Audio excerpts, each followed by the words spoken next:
Hey guys, welcome to another video. So in this video we are going to talk about how to perform security testing on Elasticsearch. So Elasticsearch is one of the pretty used by a lot of organization. In fact, one of the assessment that I have done recently, they were using this Elasticsearch and I have gone ahead and performed various attack on it. From that I have basically made this small document, or I would say the PPT, which will give you some idea about how to perform security testing on Elasticsearch. So if you're new to my channel, then please go ahead and smash the subscribe button. Do hit like and share this video with your friends and colleagues so that they get to aware about these things. And if you are actually pen testing an Elasticsearch, and this video is definitely going to help you a lot. So let's go ahead into the video and understand what is Elasticsearch, how does it work, what are the ways to perform attack on it, and all those things, right? So let's go ahead and start it. Now to begin with, I think this is the table of index that we are going to use for this particular slides, or the slides that we are using over here. So it says like we are going to understand what is Elasticsearch, then we'll also slowly understand how to enumerate for an Elasticsearch, then we'll also see like what are the problems like with related to the authentication, or what are the vulnerability that you can find which are associated with authentication. Then we will also see like what are the sensitive information that is exposed, which we can gather if it is running Elasticsearch. Then we'll also see like what are the ways to dump the sensitive information or the various data from Elasticsearch. And we'll also see like how we can perform write operation to an Elasticsearch running server or maybe the system or URL. And we'll also see finally like what is the automated way, or what are the different tools those can be used to perform attack on Elasticsearch. So let's jump into it. So to begin with, the first thing is like what is this Elasticsearch, or why somebody use this Elasticsearch. So Elasticsearch is basically a distributed open search and analytics engine based on your different type of data. So the data could be like your geographical data, could be numerical, could be text, structured, and all those things, right? It is built on top of Apache Ducens, and initially it was released on 2010. So it's not new, but I have seen very people, I mean, many people are starting to using it now. This works in really simple manner. There is really basically some of the API calls which will give you some of the data that you can fetch and display in a rich way. Rich way, when I say things like you can have graph and like visualize in the bar, box, all those things, right? So there are so many things that can be displayed. Typically, commonly preferred as your ELK stack, or like Logstash or Kibana. These are the some of the common terminology for your Elastic search, right? So let's go ahead and understand the next thing. So I hope you know about what exactly is Elastic search.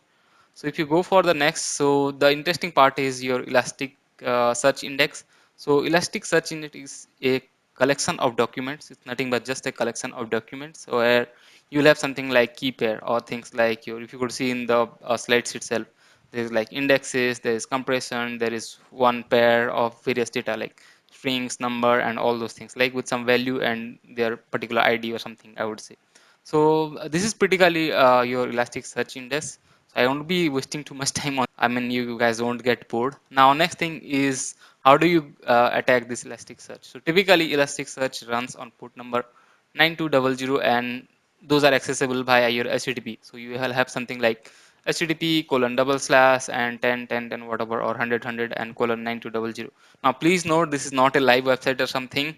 This is just for the like example URL I have shown you. Do not go ahead and attack on this kind of website.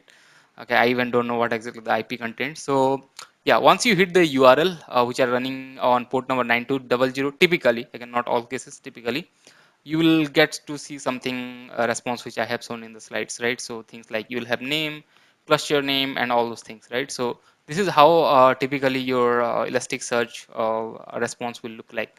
Now if you go for the authentication part, sometime it is available without even authentication, and sometime they will have something known as authentication box, which are typically basic authentication, or even sometime it asks for form based authentication, where you can try some of the default username password, like your usernames as an Elastic and password as name as Elastic, things kind of that, right? So if it is like provided, or if you can access the URL without even authentication, that's the great news. But then you will have something known as this kind of scenario where you have to provide the credential. Now most of the cases they are, I mean, this Elastic user is the default user with super privilege, and yeah, in most of the cases basic authentication also present. So you can use the Bob suite and the rules, right, to perform basic authentication attack on the Elasticsearch. Now going further, if we see the next slide, so here is some of the elastic information or sensitive information that you can get by browsing these URL, which are by default present mostly. So all you have to do is basically browse to this particular URL, and you will be able to see some of the responses and some of the data basically, which can be sensitive sometime.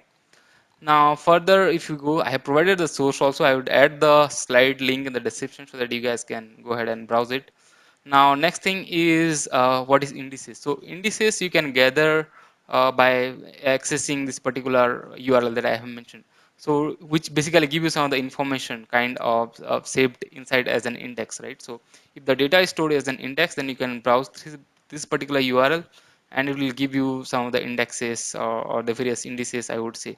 Now it may happen that you will end up finding some of the information. Now here is one of the important point that I wanted to say.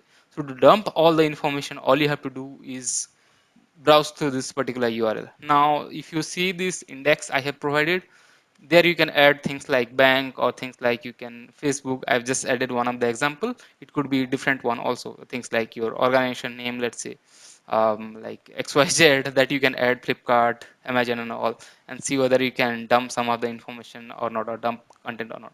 If you can, then this is the typical output that you will see. I have just added the screenshot there so that you guys some get idea. Now let's talk about some of the tools those can be used. So one of the very interesting tool named as Horuj or Horuj something.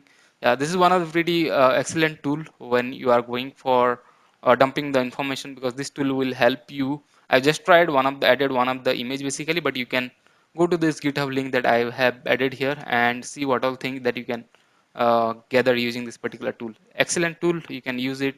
This is basically a command line tool, but yeah, you can use for your own purpose solving. Correct. Now, next part is how you can check for whether you have right permission to it or not. So, to verify whether you have a right permission to it, all you have to do is send a post request. Again, please note, most of the cases the content type is application/JSON. So you have to use this application/JSON and browse through this particular URL. If you are maybe I'm not browse through, but basically send this particular request, and then if you get some response by browsing the same books, then or the information that you have added as a part of post parameter, you can see in the response of the same books URL for this example over here, then you sure that there is an like you have right permission to it. If you have right permission, there are a lot of things that you can do. So that is basically more like the severity or impact will be high in that particular case, right? So let's look about what are the automation tools that you can use. So typically you can use this nmap nsc script, which is really great. I have already made a video on nsc. You guys can go ahead and watch that super duper awesome script that you can use and gather dump some of the information. You can also use this metasploit auxiliary scanner module and see what all things that you can dump. So I hope this video would have helped you to understand. I have added some of the source. I'll put the link in the description of the slides.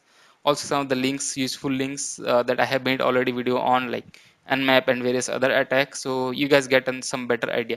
This video also falls under this API security pen testing, because most of the time this Elasticsearch is also work on, not most of the time, always Elasticsearch work behind this JSON or the API and other thing, right? REST API. So I hope you would have got some idea. And if you like this video, then please go ahead and do subscribe. Do share this video with your friends and friend all those colleagues, and put in LinkedIn, Facebook, wherever you wanna. And this is not a very deep research that I have done, but pretty much easily accessible for anybody who wanna perform secret testing, Elasticsearch. So I hope this video would have helped. So thanks for watching. Have a nice time. Bye bye. Thank you.